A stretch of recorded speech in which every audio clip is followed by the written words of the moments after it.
I always knew I wanted to work in law enforcement, and it started out I wanted to be a Chicago police officer, and then as I went through high school, I decided I wanted to be an FBI agent. Believe it or not, all the interactions I'd had with Chicago police officers had been very, very positive, and I saw them as people who wanted to help people. I think of this as my country, and if we want to make it a better place, we have to do that from the front lines, and so I wanted to be a part of that. I wanted to make sure that I was fairly treated as I went through the FBI, and I'm happy to say that I was from day one until the last day in the FBI.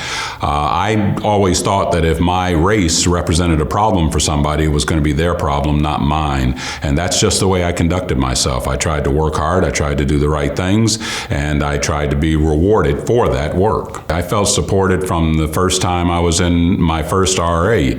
And my first RA, there was one other African-American agent, but he was only there for about 3 months. Then subsequently, another female African-American agent came, but for the most part, most of the agents in the office were white. But again, I thought, if you're going to have a problem with me, it's going to be your problem. So I asked to go out on arrest, I asked to go out on interviews, I asked to do everything I possibly could to be as fully engaged as possible, and I'm grateful to say that all of those people allowed me to do that. So my ascendancy, I did not meet with a lot of adversity on the way up. The news right now has a dark depiction of law enforcement, but I like to think that for every bad incident that happens, I could tell you about 100 good incidents that happen, 100 good things that police officers have done, black, white, Hispanic, brown, Native American, you name it. And at the end of the day, if we're going to want this country to be a safe place, an inclusive place, a place that respects civil rights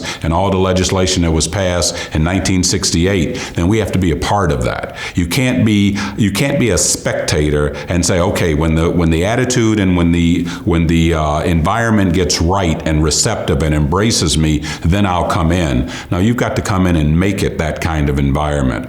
I want to see people with more of a warrior spirit, quite frankly.